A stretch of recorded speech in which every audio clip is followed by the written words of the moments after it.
Yes people, good morning, good evening, good afternoon. कैसे हैं आप सब लोग? आई होप कि आप सब लोग जो है बहुत बढ़िया रहे होंगे और मैं बता दूं कि मैं भी बहुत बढ़िया हूं। गाइस, जैसे कि आप सबको मालूम है कि हम लोगों का एग्जाम जो है वो 18 जून को जो हुआ था, वैसे तो वो कैंसिल हो गए, लेकिन अपना जो 18 तारीख को पेपर जो हुआ था 18 जून को कॉमर्स का, तो आज की इस वीडियो के अंदर हम लोग जो है वो उसका डिटेल एनालिसिस करने वाले हैं। बेसिकली उसको हम लोग जो पेपर अपना आया था कॉमर्स का, उसमें जो 100 क्वेश्चन थे उनको हम लोग जो है वो आज के इस वीडियो के अंदर डिस्कस करेंगे। तो कॉमर्स के अंदर जैसा आपको मालूम है कि 100 क्वेश्चन अपने आए थे, 2 नंबर का एक क्वेश्चन, तो 200 नंबर का अपना जो है पेपर होता है। ओके, अब ये 200 नंबर का जो पेपर है तो इसके अंदर जो है अपने 10 मिनट जो है वो इंक्लूड होती है। तो इससे पहले जो मैंने आपको वीडियो बना के दिया था आज सुबह, जो मैंने अपलोड किया है, जिसके अंदर बेसिकली मैंने बताया था कि अपना जो न्यू एग्जाम डेट्स है जून 2024 में जो पेपर हुआ था ना, तो उसका जो री एग्जाम का जो डेट है वो शेड्यूल अपना आ गया है। अगस्त के अंदर जो है पेपर होने वाला है। ओके, तो अभी हमारे पास में टाइम अवेलेबल है, तो हम लोग जो है वो तैयारी को दोबारा से जो है वो रीस्टार्ट करेंगे। अब क्वेश्चन ये आ रहा है कि जो पेपर अब की बार हुआ है, एक बार पहले उसको डिस्कस कर लेते हैं, ठीक है ना। उससे अपने को आइडिया हो जाएगा कि भाई पेपर कैसा आया था। ठीक है, पहली बात तो ये बता दो, जो मेरे स्टूडेंट्स हैं जिन्होंने मेरे से पेड बैच ले रखा है, मुझे लगता है कि उनका जो पेपर है वो एकदम जिसको अल्टीमेट बोलते हैं ना, वो हुआ होगा। क्योंकि अभी मैंने जब पेपर देखा, मैंने इसको सोल्व किया, ओके, लगभग 100 क्वेश्चन में से 2 तो रीडिंग कॉम्प्रिहेंशन, उसको तो हटा ही दो, ओके, तो बाकी रह गए 90 क्वेश्चन में से लगभग 80 से लेके 82 क्वेश्चन डायरेक्टली अपना स्टडी मेट में से, जो भी किताबें हम लोगों ने आपको प्रोवाइड करवा रखी हैं, उनमें से एज इट इज क्वेश्चन जो है वो उठ के आए हैं। बिल्कुल स्ट्रेट फॉरवर्ड क्वेश्चन जो है वो उठ के आए हुए हैं, ठीक है ना। तो कुछ भी ऐसा नहीं था बिल्कुल भी मुश्किल, तो मतलब मैं बोल नहीं सकता मुश्किल तो है ही नहीं, ठीक है, मॉडरेट भी नहीं बोलेंगे इसको, मतलब एज पर माय ओपिनियन जो हमने तैयारी करवाई है उसके हिसाब से पेपर आपका इजी टू एवरेज पेपर था बेसिकली, ठीक है ना, कोई ज्यादा मुश्किल बिल्कुल भी नहीं था। ओके, तो आप पेपर में क्या क्या क्वेश्चन जो है वो आए थे, तो जिन बच्चों ने जो दिसंबर के लिए तैयारी कर रहे हैं, आप लोगों को एक आइडिया हो जाएगा पेपर देखे कि इस तरीके से पेपर जो है वो पूछा जाता है। तो आज के इस वीडियो के अंदर हम लोग जो है इस पेपर को हम लोग क्या करने वाले, डिस्कस करने वाले हैं। ओके, 2 लेक्चर मैं इस पे बनाऊंगा क्योंकि मैं डिटेल के अंदर चर्चा करना चाहता हूं, तो जो लेक्चर बहुत बड़ा हो जाएगा, तो इसलिए मैंने सोचा एक काम करते हैं, हम 50-50 क्वेश्चंस को जो है बाइफरकेट कर लेते हैं। ओके, तो आज के पार्ट के अंदर हम लोग पहले 50 क्वेश्चन हम जो है वो कवर करेंगे और नेक्स्ट वीडियो के अंदर रिमेनिंग 50 क्वेश्चन को हम लोग जो है वो क्या करेंगे, कवर करेंगे। तो आइए हम लोग जो स्टार्ट करते हैं हमारे आज के इस लेक्चर को, जिसके अंदर हम लोग जो है वो करने वाले हैं अपने जून 2024 में 18 जून को जो कॉमर्स का पेपर हुआ था उसको डिस्कस करने वाले हैं। ओके जी, चलो शुरुआत करते हैं। सबसे पहला क्वेश्चन जो हमारा आया है वो है, अच्छा ये ऐसा हो सकता है कि आपके वाले के अंदर जो है वो क्वेश्चन अलग हो, ओके, शफल करके आपको थोड़ा सा जो है वो आइडिया लगाना पड़ेगा, ठीक है ना। तो आप देख लीजिएगा, पहला क्वेश्चन है, an agreement which is enforceable by law, जो अपनी लीगल एस्पेक्ट की बुक है उसके चैप्टर नंबर 1 के अंदर ये क्वेश्चन जो दिया हुआ है, एक ऐसा एग्रीमेंट जो एनफोर्सेबल है लॉ के द्वारा at the option of one or more of the party but not at the option of the other party. तो ऐसे कॉन्ट्रैक्ट को क्या बोलते हैं, उसको बोलते हैं हम लोग क्या, वॉइडेबल कॉन्ट्रैक्ट। क्या बोलेंगे, वॉइडेबल कॉन्ट्रैक्ट। तो वॉइडेबल कॉन्ट्रैक्ट बेसिकली कौन से होते हैं, जो एक पार्टी, वैसे तो वो वॉइड हो जाए अगर एक पार्टी, मतलब एक पार्टी पे तो कोई भी कंट्रोल ही नहीं है, दूसरी पार्टी अगर चाहे तो उसको वैलिड भी कर सकती है और वो चाहे तो उसको वॉइड भी कर सकती है, तो उसको बोलते हैं हम लोग क्या, वॉइडेबल कॉन्ट्रैक्ट। तो एक ऐसा agreement which is enforceable by law, जो लॉ के द्वारा तो एनफोर्सेबल है, अगर कोई एग्रीमेंट लॉ से एनफोर्सेबल ही नहीं है, ठीक है ना, तो वो तो वॉइड ऑफ इनिशियो हो जाएगा, वो तो वॉइड हो जाएगा। ओके, तो एक एग्रीमेंट जो लॉ के अंडर तो एनफोर्सेबल है लेकिन eight the option of one party, ठीक है ना, तो उसको बोलते हैं हम लोग क्या, वॉइडेबल कॉन्ट्रैक्ट। तो फर्स्ट का जो आंसर है it is a voidable contract. Second जो क्वेश्चन है वो है, what is not include in the demand and quantity demanded. तो बोलते हैं डिमांड में और क्वांटिटी डिमांडेड के अंदर जो है किस चीज को इंक्लूड नहीं करते, मतलब ये एक प्रोडक्ट है, उसके डिमांड के ऊपर किस किस चीज का इंपैक्ट पड़ता है। सबसे पहला taste and desire of the customer, क्या उसका पड़ता है, क्या बिल्कुल पड़ता है सर। अगर मान लो कस्टमर को कोई गुड्स है उसका अगर टेस्ट पसंद आ गया तो वो क्या करेगा, उसकी डिमांड ज्यादा करेगा, टेस्ट पसंद नहीं आया तो डिमांड क्या करेगा, कम करेगा, इसका इंपैक्ट पड़ता है। प्राइस ऑफ रिलेटेड गुड्स, जो हमारी रिलेटेड गुड्स होती है, बोले तो सब्सिट्यूट गुड्स या कॉम्प्लीमेंट्री गुड्स, क्या उनका इंपैक्ट पड़ता है, बिल्कुल पड़ता है। क्या सब्सिट्यूट और कॉम्प्लीमेंट्री का इंपैक्ट पड़ता है, पड़ता है। लेकिन एक्सपेंस ऑफ द कंज्यूमर, क्या इसका इंपैक्ट पड़ता है, क्या नहीं। तो आंसर जो है वो क्या, सेकंड। आगे बढ़िए, बोलते हैं balance of security premium account. हम लोग जो है जब कभी भी मान लो अगर हमने जो है वो कोई शेयर्स को, ठीक है, या कोई डिवेंचर को अगर हम लोगों ने जो है वो इशू किया किसके ऊपर, प्रीमियम पे, ओके, तो अपने को सिक्योरिटी प्रीमियम का पैसा जो है वो रिसीव हो गया, तो वो हमारे लिए तो वो क्या, इनकम है बेसिकली। यस और नो, यस सर, वो हमारे लिए इनकम है। तो ये बोलता है कि जो सिक्योरिटी प्रीमियम अकाउंट का जो बैलेंस है जिसको आपने कहीं पे यूटिलाइज नहीं किया, उसको आप कहां पे यूटिलाइज कर सकते हो और कहां पे नहीं कर सकते, ठीक है। तो हम लोगों ने जब अपना अकाउंट्स के अंदर चैप्टर नंबर 3 पढ़ा था, तो वहां पे हम लोगों ने पढ़ा था कि आप जो है वो शेयर्स को जो है वो एट पार पे या प्रीमियम पे इशू कर सकते हो, बट डिस्काउंट पे आप जनरली शेयर को इशू नहीं कर सकते। और जो सिक्योरिटी प्रीमियम का पैसा जो कंपनी रिसीव करती है उसको वो कहां लगा सकते हैं और कहां नहीं लगा सकती है। तो क्वेश्चन अपना जो है वो डिमांड क्या कर रहा है आपसे, क्वेश्चन बोल रहा है कि बैलेंस जो है ना सिक्योरिटी प्रीमियम अकाउंट का, it can not be utilise for which of the following, किसके लिए यूज नहीं कर सकते। तो सिक्योरिटी प्रीमियम का जो बैलेंस है उसको यूज कर सकते हैं फ्लोटेशन कॉस्ट को राइट ऑफ करने के लिए, उसको यूज कर सकते हैं डिस्काउंट ऑन इश्यू डिबेंचर को राइट ऑफ करने के लिए, उसको यूज कर सकते हैं बोनस शेयर को इशू करने के लिए, लेकिन डिविडेंड डिस्ट्रीब्यूशन में इसका इस्तेमाल नहीं कर सकते। तो आंसर जो आएगा वो क्या आएगा, 3rd। चलो जी next question, what are the two number जिसका अर्थमेटिक मीन जो है वो 18 है और हार्मोनिक मीन आपका 16 है। ठीक है, हम लोगों ने स्टैट के अंदर जब सेंट्रल टेंडेंसी पढ़ा, ओके, तो सेंट्रल टेंडेंसी के अंदर हम लोगों ने पढ़ा था अर्थमेटिक मीन कैसे निकालते हैं, हार्मोनिक मीन कैसे निकालते हैं, ज्योमेट्रिक मीन कैसे निकालते हैं। ठीक है, वो सब टॉपिक हम जो है वहां पे कवर किए थे। ओके, तो अब यहां पे क्वेश्चन जो है वो क्या पूछ रहा है, क्वेश्चन बोल रहा है आपको बताना है दो नंबर जिनका अर्थमेटिक मीन तो 18 होगा। आपको मालूम है अर्थमेटिक मीन का मतलब बेसिकली आप एवरेज निकालते हो a+b/2 करके, यस, और हार्मोनिक मीन 16 होगा, आपको ये कंप्यूट करना है। तो आपको बताना है वो दो नंबर कौन से हैं। ओके, तो देखो अर्थमेटिक मीन का फॉर्मूला क्या, a+b/2, a+b/2 अपॉन में n होता है बेसिकली नंबर ऑफ ऑब्जर्वेशन। तो यहां पे कितने नंबर है, दो नंबर है, तो डिवाइड बाय किससे करेंगे, 2 से। अर्थमेटिक मीन है कितना, 18, a+b/2, तो यहां पे इसका मतलब ये हो गया कि वो जो दो नंबर है ना उनका जोड़ जो है वो कहीं ना कहीं किसके बराबर है, 36 के बराबर है। जो भी दो नंबर है उनका जो जोड़ है वो किसके बराबर है, 36 के बराबर है। ठीक है, एक तो इक्वेशन ये निकल के आ गया। अब हार्मोनिक मीन का फॉर्मूला जो वो क्या होता है, हार्मोनिक मीन का फॉर्मूला था 2ab/में a+b। ओके, तो हार्मोनिक मीन कितना, 16, 2ab/में a+b कितना है, 36। तो मैंने यहां पे पुट कर लिया। तो यहां पे ab की a इंटू b, मतलब वो जो दो नंबर है ना, अगर वो दो नंबर को मैं जोड़ लूं तो उनका जो जोड़ है बोले तो उनका जो समीशन है, उनका जो टोटल है वो तो आएगा 36। और अगर उन दो नंबर को अगर मैं क्या कर लूं, मल्टीप्लाई कर लूं, तो उनका जो टोटल आएगा मल्टीप्लीकेशन के बाद में जो टोटल आएगा वो आएगा 288। क्या आएगा, 288। तो आपको बताना है दो नंबर कौन से हैं, या जब आपको ये पता चल गया तो यहां पे आपको जो है वो क्या करना है, सिंपल सा आप ऑप्शन चेक करो। ऑप्शन के अंदर देखो पहला ऑप्शन क्या है, 20 16, तो इसको ये इसका जोड़, इसका जो मल्टीप्लिकेशन कितना आएगा, 320। दूसरे का 180, 24 और 12 का 288, और 22 और 14 का 308। तो 24 और 12 का 288 है, तो ये आपका जो है वो आंसर आएगा। और 24 और 12 कितने होते हैं, 36। तो इसका मतलब ये है अगर a जो है वो क्या है 24 और b जो है वो है क्या 12, तो इन दोनों को अगर मैं जोड़ूं तो ये कितना आएगा 36। तो फर्स्ट इक्वेशन जो है अर्थमेटिक मीन वाला वो भी कंप्लीट हो गया, और जो हार्मोनिक मीन का है वो भी मेरा क्या हो गया, कंप्लीट। तो जो नंबर है वो क्या है बेसिकली 24 और 12। ओके जी, यहां पे आप डिस्टेंस वाला फॉर्मूला भी, डिस्टेंस भी टाइम वाला फॉर्मूला भी लगा सकते हो, बट मैं कहूंगा ऐसा बिल्कुल भी अब फ्यूचर में अगर ऐसा क्वेश्चन आता है तो आप इसी तरीके से आप इसको अगर सोल्व करेंगे तो जल्दी हो जाएगा। ठीक है ना, चलिए next question, who has propounded the theory of absolute advantage. अपनी इंटरनेशनल जो बिजनेस है उसकी जो बुक है उसका चैप्टर नंबर 2 है थ्योरीज का। फर्स्ट थ्योरी है theory of mercantilism, second theory है theory of absolute cost advantage. Absolute cost advantage किसने दिया था, एडम स्मिथ ने। तो इसका आंसर जो एडम स्मिथ जो क्या बोलता है, एडम स्मिथ ने अपनी बुक छापी, बुक का नाम क्या था, an inquiry into the nature and causes of the wealth of a nation, जिसके अंदर वो क्या बोलता है कि दो कंट्री जो प्रोडक्शन जो कर रही है, ठीक है, दो कंट्री है, दो कमोडिटी है, ठीक है, तो एक कंट्री जो है वो क्या है अपना दूसरी कंट्री के मुकाबले में एक गुड्स के अंदर जो है वो क्या है दूसरी कंट्री के मुकाबले में उसको क्या एब्सोल्यूट एडवांटेज है, मतलब वो दूसरे से जो है वो अच्छा सामान बना सकती है सस्ते रेट के ऊपर। ठीक है, तो उसको बोलते हैं बेसिकली क्या, एब्सोल्यूट कॉस्ट एडवांटेज। तो वो जो एब्सोल्यूट कॉस्ट एडवांटेज थ्योरी है वो दिया किसने था, एडम स्मिथ ने। तो एडम स्मिथ की जो एब्सोल्यूट कॉस्ट एडवांटेज थ्योरी है वो क्या बोलते हैं, एब्सोल्यूट कॉस्ट का मतलब बेसिकली क्या होता है, the ability of a nation, एक नेशन की, एक कंट्री की ability to produce a goods more efficiently and cost effectively.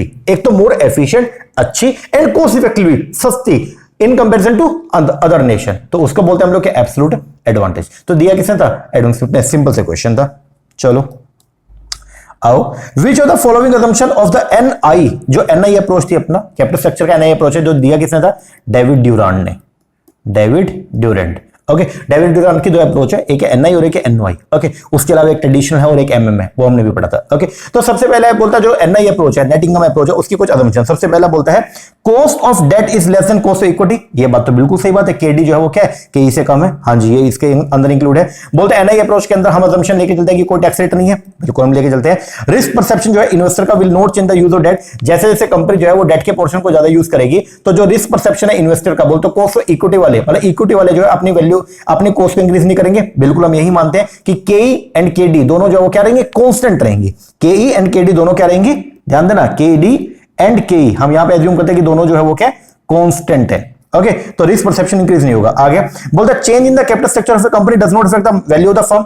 बोलता अगर आप कैपिटल स्ट्रक्चर को चेंज करते हो, बोले तो डेट और इक्विटी के रेशियो को अगर आप चेंज करोगे, ध्यान दीजिएगा बहुत इंपॉर्टेंट बात है। बोलता अगर आप डेट और इक्विटी के रेशियो को चेंज करोगे तो उससे मार्केट वैल्यू पे इंपैक्ट नहीं पड़ेगा। अरे सर कैसी बात कर रहे हो, अगर आप चीपर डेट का बेनिफिट ज्यादा लोगे, अगर आप अपने कैपिटल स्ट्रक्चर के अंदर डेट का यूज ज्यादा करोगे, डिग्री ऑफ लीवरेज को बढ़ाओगे, तो उससे क्या होगा पहले ये बताओ। सर अगर आप अपने कैपिटल स्ट्रक्चर में डिग्री ऑफ लीवरेज को इंक्रीज करोगे तो उससे आपका जो ओवरऑल कॉस्ट ऑफ कैपिटल है वो क्या हो जाएगा, रिड्यूस। और ओवरऑल कॉस्ट ऑफ कैपिटल अगर रिड्यूस हो गया तो आपका जो प्रॉफिटेबिलिटी ऑफ द फर्म है वो क्या हो जाएगा, बढ़ जाएगा। तो इसका मतलब वैल्यू ऑफ द फर्म क्या हो जाएगा, इंक्रीज हो जाएगा। तो ये तो आपका गलत हो गया। हाँ जी सर गलत हो गया। अगला बोलता है business risk will remain constant at every level of the debt and equity mix. तो ये जो बिजनेस रिस्क है वो कांस्टेंट होता है, बिल्कुल कांस्टेंट होता है। तो ये भी इसके अंदर इंक्लूड होना चाहिए। आंसर जो बनना चाहिए ना करेक्ट आंसर वो क्या, A B C and E. Okay, but यहां पे नहीं है तो आंसर क्या आएगा, ए बी एंड सी। चलिए आगे बढ़ते हैं। What is not a distinctive characteristic of services? अरे यार मार्केटिंग के अंदर हमने पढ़ा, सर्विस मार्केटिंग पढ़ा, उसके अंदर सबसे पहले आपको मैंने बताया था सर्विस के जो 4 मेन इंपॉर्टेंट करेक्टरिस्टिक है वो क्या है। तो सबसे पहला करेक्टरिस्टिक क्या है, सर्विस जो वो कैसी होती है, टेंजिबल इंटेंजिबल, इंटेंजिबल। तो ये बोलते हैं इनमें से कौन सा करेक्टरिस्टिक नहीं है सर्विस का, वो है टेंजिबिलिटी। आंसर क्या, इंटेंजिबल होती है सर्विसेज, लेकिन यहाँ पे टेंजिबिलिटी है। ओके, इनसेपरेबल होती है, सर्विस प्रोवाइडर रिसीवर दोनों एक साथ होने चाहिए। वेरिएबल होती है, हर बार जो है वो सर्विस आपको अलग अलग मिलेगा। एंड पेरिशेबल है, आप उसको स्टोर नहीं कर सकते। तीनों इसके करेक्टरिस्टिक है, लेकिन टेंजिबिलिटी इसका करेक्टरिस्टिक नहीं है।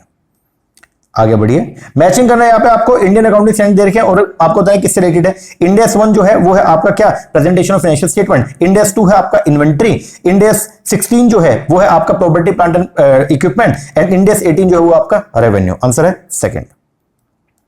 आगे, arrange the provision section wise under the company act 2013 in ascending order. आपको जो है वो ये बताना है। तो देखो जनरली जब भी हम बात करते हैं अपने लीगल एस्पेक्ट की बुक के अंदर, जब मैंने आपको कंपनी एक्ट पढ़ा है तो हमने वहां पे पढ़ा था कि जनरली 3 स्टेप होते हैं। सबसे पहले प्रमोशन है, प्रमोशन के बाद में इनकॉर्पोरेशन, और फिर आपके बाद उसके बाद में लास्ट में क्या आएगा, कमेंसमेंट ऑफ द बिजनेस। लेकिन यहां पे हम जो है वो कैसे पढ़ते हैं, देखो जब कभी भी कोई कंपनी जो है वो इनकॉर्पोरेट होती है, ओके, कोई भी कंपनी अगर आपने जो उसको क्या करना, बनाना है, तो सबसे पहले हमारा जो काम होता है वो क्या है, फॉर्मेशन करना। कंपनी का पहले फॉर्मेशन होगा। यहां पे बेसिकली जो है वो क्या आएंगे, प्रोमोटर्स आएंगे, वो कंपनी को क्या करेंगे, बनाएंगे। ओके, अब कंपनी को जब वो बनाएंगे तो वो क्या करेंगे, वेरियस डॉक्यूमेंट्स को प्रिपेयर करेंगे, MOA, AOA, name of subscribers और एंड द अदर डॉक्यूमेंट जिसके अंदर क्लैरिफिकेशंस हो गए, सब वो जो है वो इशू करेंगे। यस, ये बना लिया। फिर वो सारे के सारे डॉक्यूमेंट्स को जो है वो क्या करेंगे, आगे सबमिट करेंगे।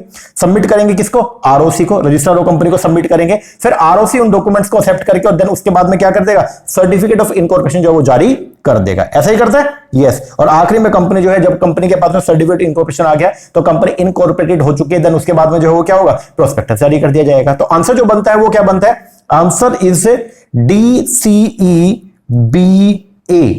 DCEBA ये करेक्ट जो है वो आपका आंसर है। बहुत सारे बच्चे इसके अंदर जो है वो ये बोल रहे थे, काफी बच्चों का मेरे पास जो है वो फोन आया, बोले सर इसका आंसर ये नहीं होना चाहिए, थर्ड नहीं होना चाहिए। अरे भाई एक बात बताओ, सबसे पहले जो है वो क्या, फॉर्मेशन होगा कंपनी का। देन उसके बाद में जो है वो क्या, आप वेरियस डॉक्यूमेंट्स को प्रिपेयर करोगे। डॉक्यूमेंटेशन प्रिपेयर करने के बाद अब आपको क्या, पहले आप डॉक्यूमेंट सबमिशन करोगे या पहले सीधा सर्टिफिकेट मिल जाएगा। अरे सर पहले डॉक्यूमेंट देंगे रजिस्ट्रार को, देन वो उसको रजिस्टर्ड करेगा, देन उसके बाद में हमको जो है वो क्या करेगा, इनकॉर्पोरेशन करके कंपनी का जो है इनकॉर्पोरेशन लेटर अपने को देगा। ऐसा ही होगा जी। तो आप इसको जो है वो कैसे मिक्स कर रहे हो, शफल कैसे कर रहे हो, नहीं कर सकते। तो करेक्ट, ये अगर मान लो ये पेपर अगर आपका सही होता, वैसे तो पेपर ही आपका कैंसिल हो गया, तो ये जो क्वेश्चन है वो आपका क्या होता है, चैलेंज होता है। ओके, तो करेक्ट सीक्वेंस में आपको बता रहा हूं, फ्यूचर में अगर ऐसा क्वेश्चन तो समझ जाना, correct sequence is DCEBA।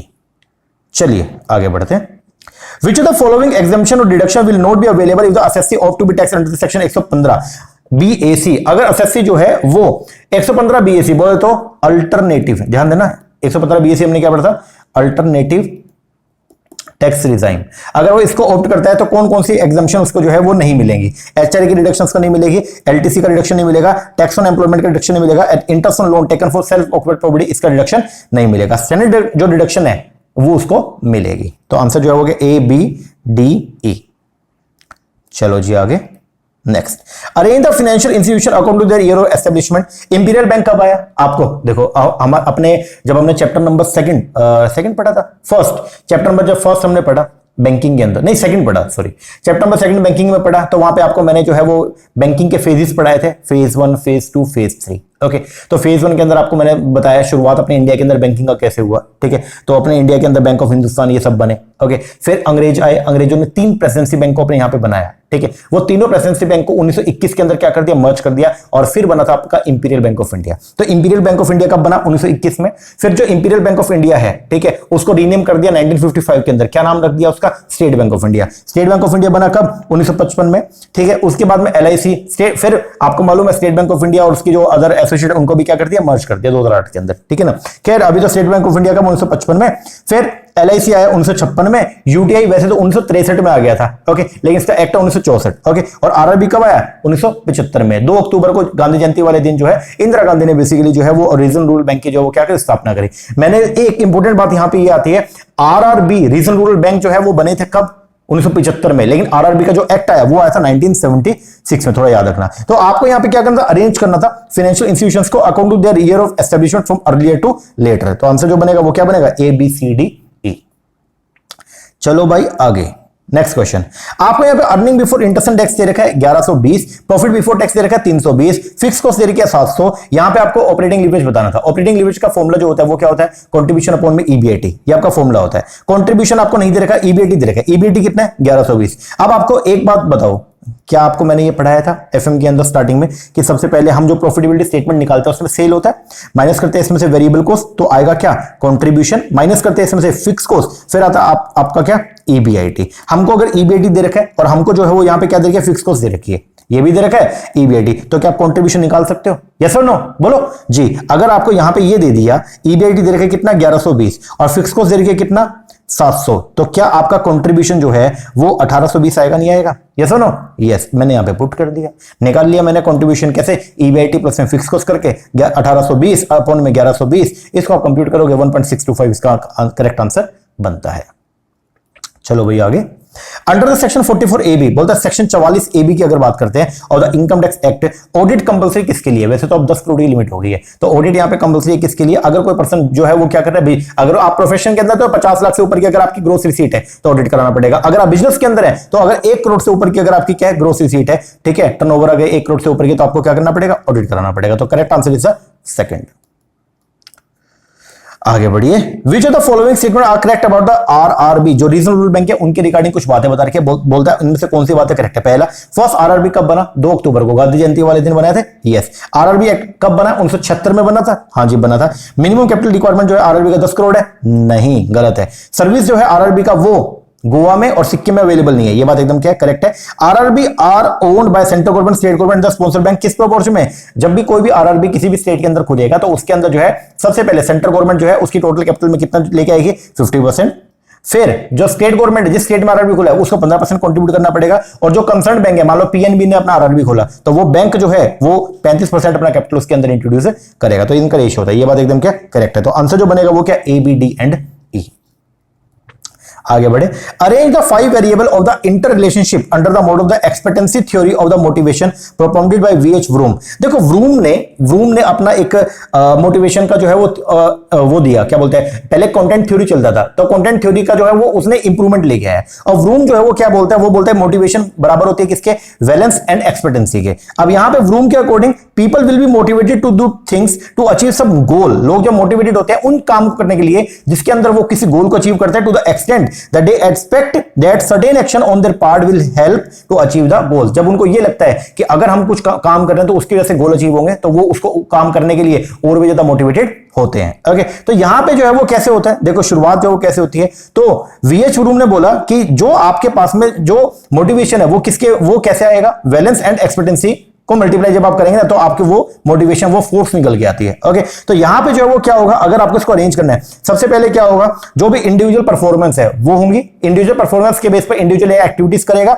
Yes, तो आंसर क्या, B, फिर A, फिर उसके बाद में क्या होगा, ऑर्गेनाइजेशन को रिवॉर्ड मिलेगा, और लास्ट में जो वो गोल क्या होंगे, अचीव होंगे, फिर C, उसके बाद में इंडिविजुअल के गोल अचीव होंगे, और जब इंडिविजुअल के गोल अचीव हो रहे हैं तो ऑर्गेनाइजेशन के गोल भी साथ के साथ में अचीव हो जाएंगे। तो आंसर जो बनेगा वो क्या बनेगा, थर्ड। चलो आगे बढ़ते हैं। इंटरनेशनल बिजनेस की अप्रोच दे रखी है, EPRG मॉडल है, ठीक है, जो पलमटर और डगलस विंड ने दिया था। ओके, अब इसके अंदर ये जो ईपीआरजी मॉडल है, आपको जो है क्या करना है, इनका मीनिंग बता के आपको मैचिंग करना है। एथनोसेंट्रिक अप्रोच क्या बोलते हैं, जिसके अंदर डोमेस्टिक जो आपकी कंपनी है वो व्यू करती है फॉरेन मार्केट को as an extension of the domestic market. तो ए का तो हो गया सेकंड। पॉलिसेंट्रिक अप्रोच के अंदर हम लोग जो क्या करते हैं, फॉरेन में जाके अपनी सब्सिडी ओपन कर देंगे, तो कंपनी एस्टेब्लिश करेगी फॉरेन सब्सिडी एंड एम्पावर करेंगे देयर एग्जीक्यूटिव को। रीजनल सेंट्रिक अप्रोच के अंदर हम लोग जो है वो क्या करते हैं, सब्सिडियरीज ओपन करते हैं जो कंसीडर करेगी रीजनल एनवायरनमेंट को for the policy strategy formulation. और जियोसेंट्रिक अप्रोच के अंदर कंपनी व्यू करती है एंटायर वर्ल्ड को एज ए सिंगल कंट्री के तौर पे। तो आंसर जो बनेगा वो क्या बनेगा, फर्स्ट।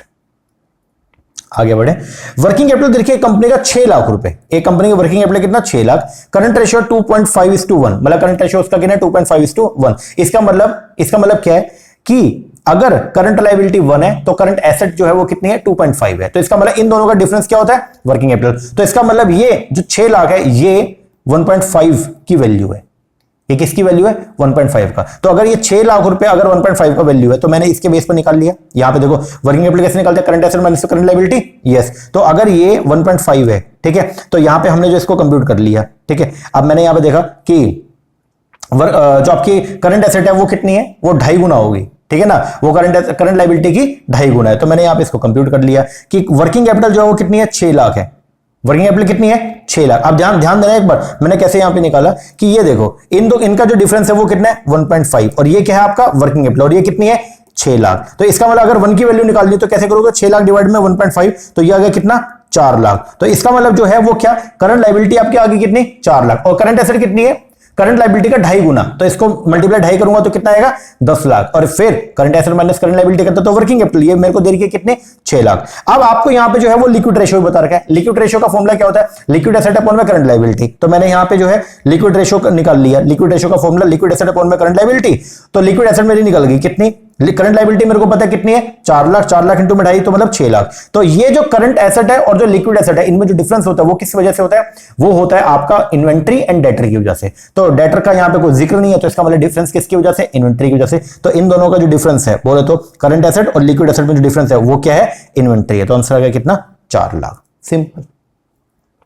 चलो आगे बढ़ते हैं। नेक्स्ट क्वेश्चन बोलता है अगर एवरेज ऑन एन एवरेज अगर 2 कस्टमर अराइव होते हैं शॉपिंग मॉल में, हर 1 मिनट में 2 कस्टमर आ रहे हैं, ठीक है, तो आपको प्रोबेबिलिटी बतानी है that the given minute exactly 4 customer will arrive, कि 4 कस्टमर के आने की प्रोबेबिलिटी आपको बतानी है। तो जो यूलर थ्योरम है वो यहां पे हम लगाएंगे। बेसिकली जो अपना पॉइजन डिस्ट्रीब्यूशन है उसका ये क्वेश्चन आया था, तो मैंने यहां पे कुछ लिखा है क्या, इन probability theory and statistics the Poisson distribution जो है ना वो एक डिस्क्रीट प्रोबेबिलिटी डिस्ट्रीब्यूशन है जो एक्सप्रेस करता है probability of A given number of event occurring in a fixed interval of time और space if these event occur with a known constant mean rate and independently of the firm since the last event। Formula जो वो क्या होता है, कितनी है, 4, आपको बताना 4 लोग जो है मतलब 1 मिनट के अंदर 4 कस्टमर है, तो P4 इंटू e की पावर -2 इंटू में 2 की पावर कितने कस्टमर, 4 अपॉन में 4 फैक्टोरियल। ये फॉर्मूला के अंदर मैंने इसको पुट किया तो 2 की पावर 4 है, तो 2 2 4 4 2 8 8 2 16, तो ये आ गया 16। अब यहां पे फैक्टोरियल, अब ये 4 फैक्टोरियल है,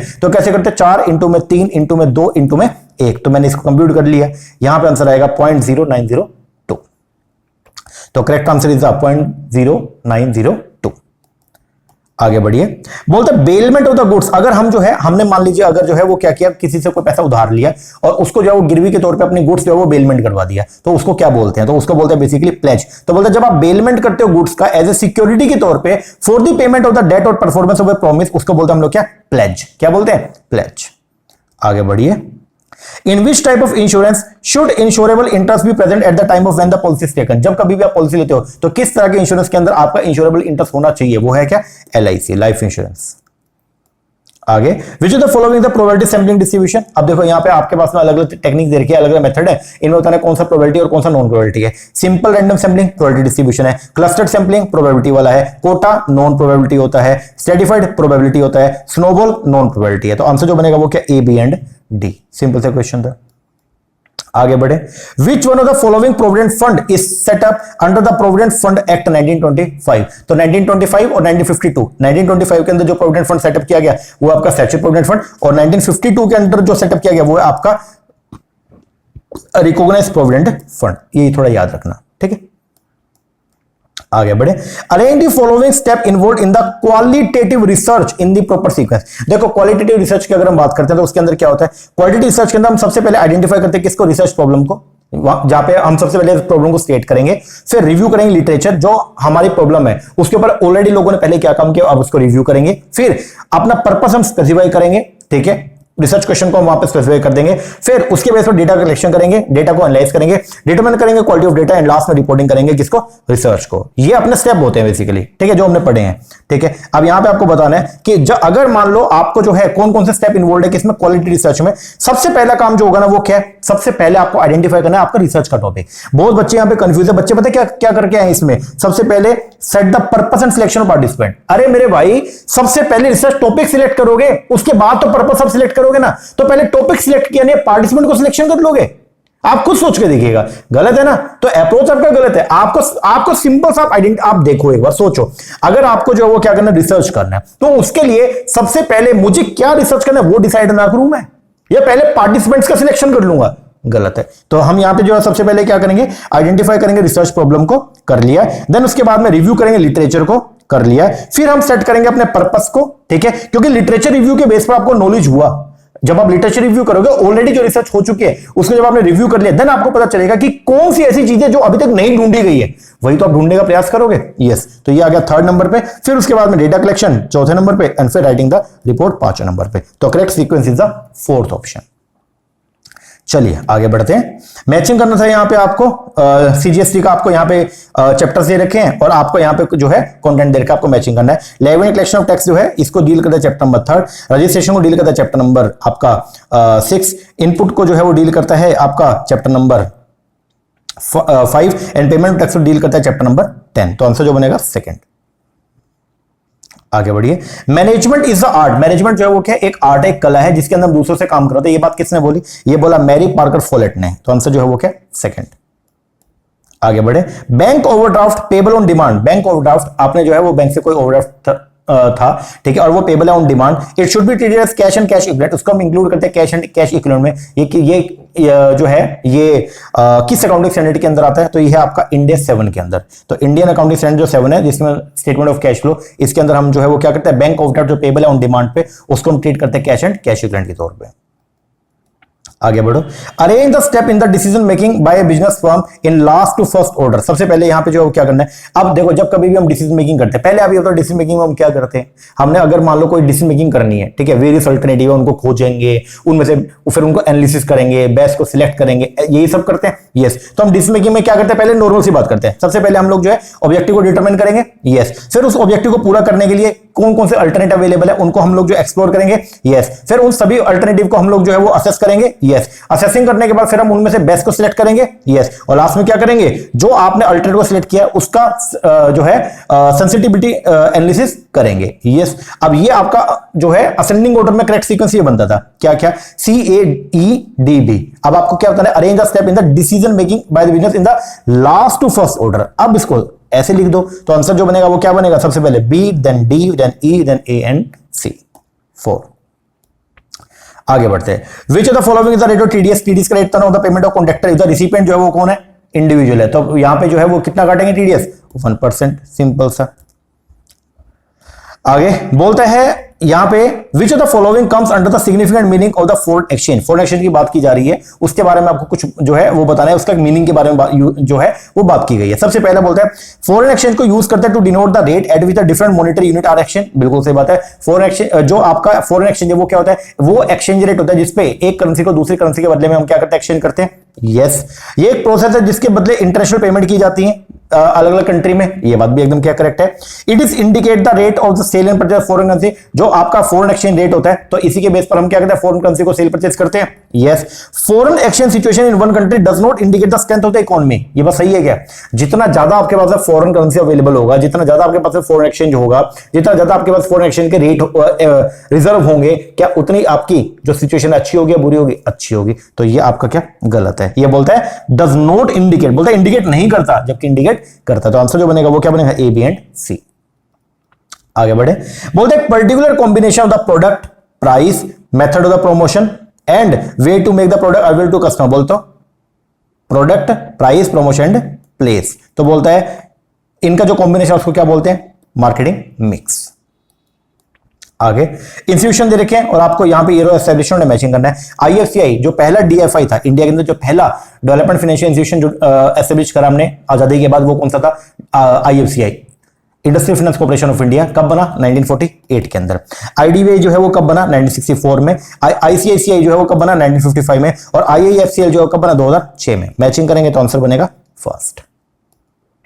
आगे आए, देख कॉन्सेप्ट ऑफ द पीएलसी बोलता है जो प्रोडक्ट लाइफ साइकिल है उसका जो कॉन्सेप्ट है वो बेस्ड है ऑन द फ्यू की अजम्पशन। वो अजम्पशन कौन कौन सी है, सबसे पहले बोलता प्रोडक्ट की लिमिटेड लाइफ होती है, जो अपना पीएलसी है प्रोडक्ट लाइफ साइकिल, उसके अंदर हम लोग 5 स्टेज को लेके चलते हैं, ठीक है। वैसे 4 है लेकिन हमने 5 पढ़ी है। सबसे पहले प्रोडक्ट जो है वो क्या होगा, डेवलप होगा।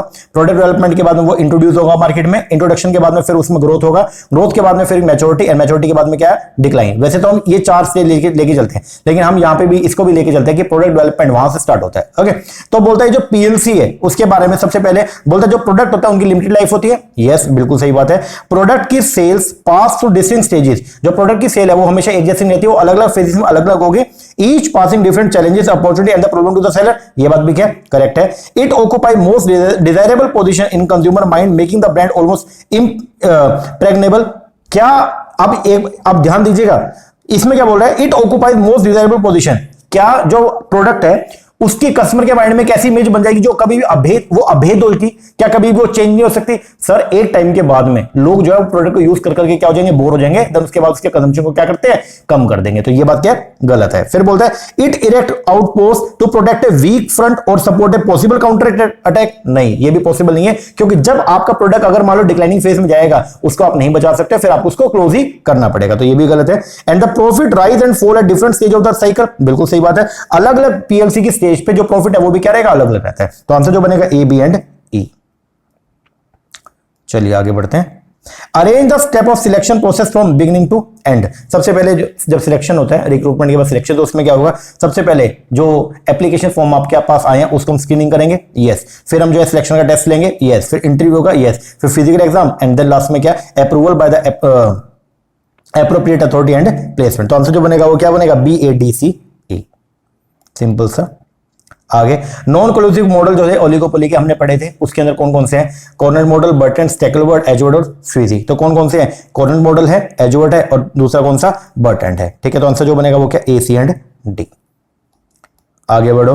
बोलता है फाइनेंशियल एंटरप्राइज के अंदर डिविडेंड, अगर मान लो आपकी कंपनी कौन सी फाइनेंशियल एंटरप्राइज है, तो अगर आपने कोई भी डिविडेंड का भुगतान किया, dividend paid are shown on which of the following activity. 3 cash flow statement में 3 तरह की एक्टिविटी है, ऑपरेटिंग, इन्वेस्टिंग, फाइनेंसिंग। तो अगर आपने डिविडेंड का भुगतान किया तो वो क्यों किया, क्योंकि आपने पैसा जो है वो लोगों से जो है इक्विटी के तौर पे रेज किया, तो उनको डिविडेंड का पेमेंट किया, तो वो किसका पार्ट है, फाइनेंसिंग का। तो आंसर क्या, फाइनेंसिंग एक्टिविटी। आगे an organization that carry out its activity not on a central base. ध्यान देना, अब इसके अंदर भी बच्चे बहुत जो है वो कुछ बच्चे जो है मैट्रिक्स ऑर्गेनाइजेशन करके है, भाई ये गलत है। नेटवर्क ऑर्गेनाइजेशन आएगा। क्वेश्चन क्या है, एक organization that carry out its activity, जो अपनी एक्टिविटी कैरी आउट कर रही है नॉट इन सेंट्रल प्लेस, एक जगह से नहीं कर रही है, but rather in multiple location, अलग अलग लोकेशन से कर रही है। कुछ काम यहां से, कुछ काम यहां से, कुछ काम यहां से, कुछ काम यहां, कुछ काम यहां से। इस तरीके से हम लोग जो है वो क्या कर रहे हैं, अपना काम जो है वो कर रहे हैं, ठीक है। And partner from as part of strategic alliance और द लार्जर सप्लाई चेन। और सारी जो कंपनी है ना, ये सारे जो अलग अलग जो सिस्टम, डिस्ट्रीब्यूशन सिस्टम है, ये सब एक के अंडर आते हैं। ओके, तो ये क्या है भाई, ये नेटवर्क है, ये मैट्रिक्स नहीं है, this is the network organization. तो आंसर जो बनेगा वो क्या बनेगा, नेटवर्क। आगे एक ऐसा सिस्टम जहां पे 2 or more banking company are control by 1 or 2 individual, उसको क्या बोलते हैं। अब यहां पे बच्चा पता है क्या करके, बहुत सारे बच्चे यहां पे चेन बैंकिंग करके हैं। अरे यार क्या दिमाग में दिक्कत है कि तुम्हारे। एक ऐसा सिस्टम जहां पे 2 और मोर बैंकिंग कंपनी, 2 या 2 से ज्यादा, 2 अलग अलग बैंक जो है वो कंट्रोल किए जा रहे, एक बंदे ने कंट्रोल कर लिया, तो वो क्या है, उसको ग्रुप बैंकिंग बोलते हैं। ग्रुप बैंकिंग क्या है, इसके अंदर 2 या 2 से ज्यादा सेपरेटली अलग अलग जो इनकॉर्पोरेटेड बैंक्स हैं वो आते हैं under the control of the holding company which may or may not be a banking company. The banks of both together may be unit bank or the branch bank or both, ठीक है ना। तो इसको बोलते हैं हम लोग क्या, ग्रुप बैंकिंग। आगे बढ़े। हु हैज डिफाइंड इकोनॉमिक्स, किसने बोला इकोनॉमिक्स को, इकोनॉमिक्स जो एज ए साइंस है, we study human behaviour as a relationship between the and in the scarce many which are the alternative use. तो ये बोला था किसने, रॉबिन्स ने। आगे बढ़े। What is the value of the cost of equity. आपको यहाँ पे जो है वो कैपम मॉडल CAPM जो है कैपिटल एसेट प्राइसिंग मॉडल, उसके अकॉर्डिंग कॉस्ट ऑफ इक्विटी निकालना है। CAPM का फॉर्मूला क्या है? Cost of equity is equal to risk free plus में बीटा इंटू RM माइनस में RF। यहाँ पे आपको रिस्क फ्री रेट दे रखा है कितना? 6%। मार्केट रिस्क प्रीमियम सीधा दे रखा है मार्केट रिस्क प्रीमियम, कि अगर आप मार्केट में पैसे इन्वेस्ट करोगे तो कितना प्रीमियम में आपको मिलेगा, वो मिलेगा कितना? 9%। और मार्केट रिस्क प्रीमियम क्या होता है? It is the difference between the market and the risk return, ठीक है ना। तो ये आपको दे रखा है, ठीक है, 9%। और बीटा जो है वो है 1.54। तो आपको जो है वो क्या करना है? कॉस्ट ऑफ इक्विटी निकाले। तो कॉस्ट ऑफ इक्विटी का फॉर्मूला क्या है? RF प्लस में बीटा इंटू RM माइनस में RF। तो हमने यहाँ पे निकाल लिया। रिस्क फ्री कितना है? 6%। बीटा कितना है? 1.54। और RM माइनस RF कितना है? 9%। इसको कंप्यूट करेंगे तो आंसर आएगा 19.86। बहुत सारे बच्चे यहाँ पे पता है क्या क्या करके आते हैं कि वो ये मानते हैं कि 9% जो है वो है मार्केट रिटर्न है। भाई बोल दिया मार्केट रिस्क प्रीमियम है, it's not the market, is a market risk premium. कि मार्केट में अगर पैसे इन्वेस्ट करूंगा तो नॉर्मल से कितना ज्यादा मिलेगा? तो 9% ज्यादा मिलेगा। ओके, तो ये बात ध्यान रखना। आगे बढ़ते हैं। Which of the following is are the principle of the GATT? GATT के कौन कौन से प्रिंसिपल है ये अपने को बताना है। सबसे पहला, जब गैट आया general agreement of tariff and trade था, ओके, उसके कौन कौन से प्रिंसिपल? सबसे पहला, ट्रेड करेंगे विदाउट डिस्क्रिमिनेशन, बिना भेदभाव के, यस। प्रोटेक्शन करेंगे ओनली थ्रू टैरिफ, मतलब नॉन टैरिफ बैरियर को नहीं लगाना अपने को, बिल्कुल, क्योंकि नॉन टैरिफ बैरियर लगाने से क्या हो रहा था? व्यापार रुक जाता है। ओके, तो हम क्या बोले कि हम प्रोटेक्शन करेंगे ओनली टैरिफ से, ठीक है। फिर स्टेबल ट्रेड हम चाहते हैं, बिल्कुल बिल्कुल सही बात है, स्टेबल ट्रेड हम चाहते हैं ताकि प्रिडिक्शन जो है वो लगाई जा सके। फिर कंसल्टेशन, कुछ भी पंगा हो तो आपस में कंसल्टेशन भी कर सकते हैं, yes. Unfair distribution of wealth, ये हमारा जो गैट का कोई प्रिंसिपल है क्या? नहीं, अनफेयर नहीं होना चाहिए। तो आंसर जो बनेगा A, B, C and D only. आगे, which of the following income from house property is not charge to tax? इनमें से कौन से इनकम फ्रॉम हाउस प्रॉपर्टी जो है उसके ऊपर टैक्स नहीं लगेगा, ठीक है। फार्म हाउस की इनकम, इस पे ये हाउस प्रॉपर्टी के अंदर टैक्सेबल नहीं होती है, ओके, क्योंकि एग्रीकल्चर इनकम का पार्ट है। प्रॉपर्टी हेल्ड, मतलब ये नहीं आएगी। Property held for charitable purpose, ये भी इसका पार्ट नहीं है। More than 2 self occupied house, अगर आपके पास में जो है वो 2 से ज्यादा घर है और वो सारे घर आपने सेल्फ ऑक्युपाइड घर के हैं, तो फिर 2 से ऊपर जितने भी घर है ना उन सबको आपको क्या करना पड़ेगा? Deem to be let out दिखाना पड़ेगा। तो ये तो आपका टैक्सेबल है, ठीक है। प्लेस ऑफ एक्स रूरल, ये इसकी इनकम हाउस प्रॉपर्टी नहीं आएगा। हाउस प्रॉपर्टी होता है रजिस्टर्ड ट्रेड यूनियन, ये भी हाउस प्रॉपर्टी के अंदर नहीं आएगा। तो आंसर जो बनेगा वो क्या? A, B, D and E, बोले तो 4th। आगे, which of the following are the merit of NPV? जो आपका NPV net present value method जो है, ठीक है, उसके मेरिट बताना है। सबसे पहला, एनपीवी जो है वो सभी कैश फ्लो कंसीडर करता है। ये टाइम वैल्यू मनी को लेके चलता है। ये फ्यूचर रिसीट को ज्यादा वेटेज देता है? नहीं सर, ऐसा तो कुछ नहीं है। ये सेटिस्फाई करता है वैल्यू एडिड प्रिंसिपल को। आपको मैंने बताया डिफरेंट प्रोजेक्ट से आने वाले जो एनपीवी होती है उनको सबको हम क्या करते हैं? ऐड करते हैं, क्योंकि एनपीवी जो है वो क्या, उसमें वैल्यू एडिशन होता है, ठीक है ना। तो अगर मान लो, और इसी को डिफरेंट एनपीवी को जब आप क्या करोगे? ऐड करोगे, तो यही बनता है आपका वैल्यू ऑफ द फर्म। ऐसा हमने पढ़ा था, यस। तो ये इसका पार्ट है। No relation with the wealth maximization principle, ये गलत है। एनपीवी का जो है, मतलब जितना एनपीवी ज्यादा आएगा उतना जो शेयर होल्डर की जो वेल्थ है वो क्या होगी? मैक्सिमम होगी, बिल्कुल होगी। तो ये आपका क्या है? ये बोला रिलेशन नहीं है, जबकि एक्चुअल में रिलेशन है। तो आंसर जो बनेगा वो क्या बनेगा? A, B and D। आ गया। Arrange the following financial institution according to the order in which they are established. NABARD कब बना? 1982 के अंदर। NHB कब बना? जो नेशनल हाउसिंग बैंक है वो बना 1988 में। एक्सिम एक्सपोर्ट इंपोर्ट बैंक कब बना? 1981। SIDBI small industrial development bank of India कब बना? 1990 में। और IIBI कब बना? 1971 में। इसको आपको क्या करना है? अरेंज करना है। ये हो गया जी। ऑप्शन जो आएगा वो क्या? फर्स्ट। आगे, minimum capital prescribe by the RBI for starting a new small finance bank, वो कितनी है? 200 करोड़। ये क्वेश्चन है जो हमने नहीं पढ़ा था, ठीक है ना, ये क्वेश्चन है बस। खैर, कितने क्वेश्चन हो गए अभी तक? 44 क्वेश्चन, जिसमें 43 सारे के सारे हमने क्लासेस में डिस्कस किए हुए हैं। खैर चलो आगे बढ़ते हैं। आओ, एक आधी चीज आपको देखने को मिलेगी। बोलते हैं which of the following is a substantive document? इनमें से कौन सा ऐसा सब्सटेंटिव डॉक्यूमेंट है जिसको जो हम यूज करते हैं फॉरेन ट्रेड में? बहुत सारे बच्चे पता है इसका क्या करके है? Certificate of origin. अरे यार एक बात बताओ, सबसे मेन जो डॉक्यूमेंट है वो क्या होता है? वो है कमर्शियल इनवॉइस, बिल। वहीं वो जो बिल है उसी में तो सारी डिटेल इंफॉर्मेशन होती है यार। जो बिल होता है वो क्या, directly related to the description, उसमें आपको जो गुड्स है उसका डिस्क्रिप्शन पूरा देखने को मिलेगा, वैल्यू मिलेगा, and the parties involved in the trade which are critical for the custom clearance and the trade transaction. तो आंसर जो इसका वो क्या? कमर्शियल इन्वॉइस, जो बेसिकली आपका क्या होता है? बिल होता है। तो ये आपका मेन सब्सटेंटिव डॉक्यूमेंट है जो यूज होता है फॉरेन ट्रेड में। आगे बढ़े। एक card is drawn from A pack of playing card. एक कार्ड था, उसको जो है प्लेइंग कार्ड, 52 जो पत्ते होते हैं ना, उनमें से एक कार्ड को निकाल लिया। आपको प्रोबेबिलिटी बताना है कि ड्रॉइंग ए किंग और ए रेड कार्ड। अब आपको मालूम है जो आपके 52 पत्ते हैं उनमें से जो है वो क्या? 28 और 28।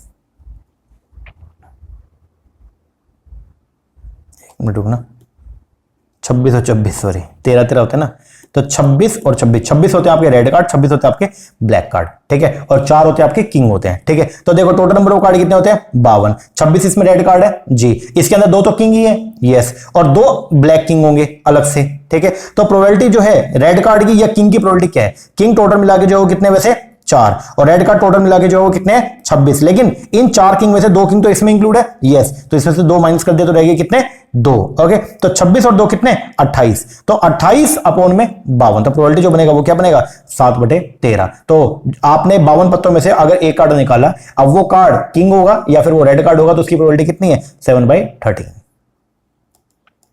आगे बढ़ो, असम्पशन बने law of diminishing marginal utility. अब जो आपका law of diminishing marginal utility है उसके असम्पशन, सबसे पहले हम ये मानते हैं कंज्यूमर रैशनल है, यस। सुटेबल यूनिट होती है, नहीं सर सुटेबल नहीं होती है। क्या आप अपने हिसाब से, या स्टैंडर्ड यूनिट होती है सर, स्टैंडर्ड होती है, ये गलत है।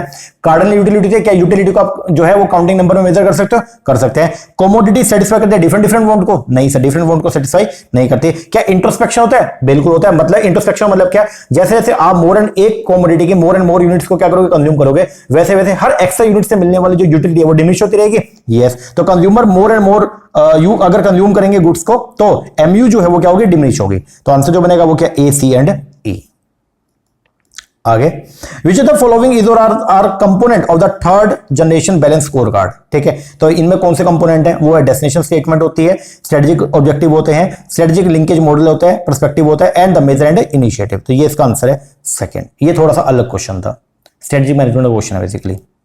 आगे, which of the following approach are charting the career path are developed by the Rothwell and the Kazan. तो ये बेसिकली जो है वो जो स्ट्रेटेजिक एचआरएम है, ठीक है ना, उसका ये पार्ट है। और इसमें जो है वो आंसर मेरे हिसाब से जो है वो ये 2 ही आने चाहिए बस, नेटवर्क अप्रोच और गोल अप्रोच। तो ये रोथवेल और कैजन ने जो आपका करियर पाथ जो डेवलप किया था ना, तो उसके अंदर जो इन्होंने अप्रोच लेके चले, ये लेके चले एक तो नेटवर्क अप्रोच को और एक करियर गोल अप्रोच को, इसमें दे नहीं रखा, ठीक है। तो मेरे हिसाब से जो आंसर बनता है वो सी एंड डी होगा, ओके।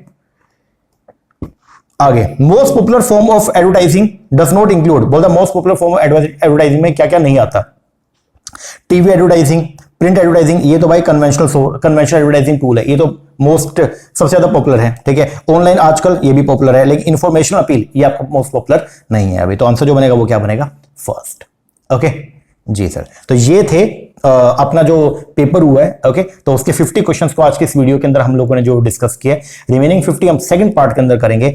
50 क्वेश्चन जो हमने पढ़े ना, इसमें से अभी तक 4 ऐसे क्वेश्चन हैं जो हमने क्लासरूम में डिस्कस नहीं किए, बाकी सारे के सारे क्वेश्चन हमने क्लास में डिस्कस किए हुए हैं।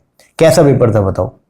मैं आपको ये बोलता हूं कि जो कंटेंट हमने आपको प्रोवाइड किया, लगभग यार हमने 10 किताबें आपको पेपर नंबर 2 की दी हुई हैं, उसके अलावा कुछ पीडीएफ भी हमने आपको शेयर किया हुआ है, कितने सारे एमसीक्यूज हमने आपको दे रखे हैं। अगर ये सारा अगर आप करके जाए ना, मैं कहता हूं कि पूरी लाइफ में कोई आप पेपर दे लेना कॉमर्स से, ठीक है, आप फेल नहीं होंगे कभी भी। पूरा कंटेंट हमने उसमें बहुत बढ़िया तरीके से फ्रेम किया हुआ है और हर चीज को हमने कॉन्सेप्चुअली पढ़ा भी हुआ है, ठीक है ना, रेक्टिफिकेशन भी नहीं किया हुआ। तो खैर अब तो ये पेपर कैंसिल ही हो गया। अब जो पेपर होना आपका अगस्त के अंदर, उसके लिए प्रिपरेशन ऐसी करके जाओ कि मतलब एनटीए भी हिल जाए, ये बोले कि यार ये बच्चे ने 100 क्वेश्चन आए थे कॉमर्स के, यार इसके तो 100 के 100 ही सही है।